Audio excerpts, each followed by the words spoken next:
आता मनोज जरांगे पाटील यांचा भाऊही आंदोलन करणार, मुख्यमंत्र्यांना भेटून दिला इशारा.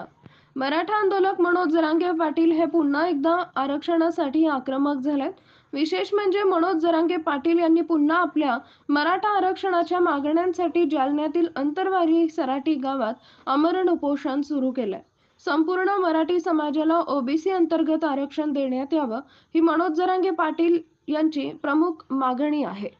दरम्यान मनोज जरांगे पाटील यांचे मोठे बंधू भाऊसाहेब जरांगे यांनीही मुख्यमंत्री एकनाथ शिंदे यांची भेट घेतली असून आंदोलनाचा इशारा दिलाय. भाऊसाहेब जरांगे यांनी 17 सप्टेंबर रोजी मराठवाडा मुक्ती संग्रामच्या दिवशी मुख्यमंत्री एकनाथ शिंदे यांची भेट घेतली.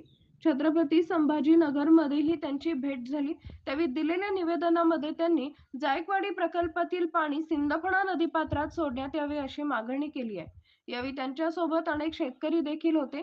राज्य सरकारनं ही मागणी पूर्ण केली नाही तर आंदोलन करू असा इशारा भाऊसाहेब जरांगे पाटील यांनी दिलाय. दरम्यान राज्यात एकीकडे मराठा आरक्षण आंदोलक मनोज जरांगे पाटील सगळे सोयऱ्यांसह सरसकट मराठा आरक्षणाच्या मागणीसाठी अंतरवाली सराटी इथं उपोषण करत आहेत. त्यामुळे सरकारची डोकेदुखी वाढतीये. यातच आता मनोज जरांगे पाटील यांचे बंधू साहेब जरांगे यांनी देखील आंदोलनाचा इशारा दिलाय. त्यामुळे राज्य सरकारची डोकेदुखी वाढली आहे. त्यातच आता मनोज जरांगे पाटील यांचे बंधू रावसाहेब जरांगे यांनी देखील आंदोलनाचा इशारा दिलाय. त्यामुळे राज्य सरकारची आणखी डोकेदुखी वाढण्याची शक्यता आहे.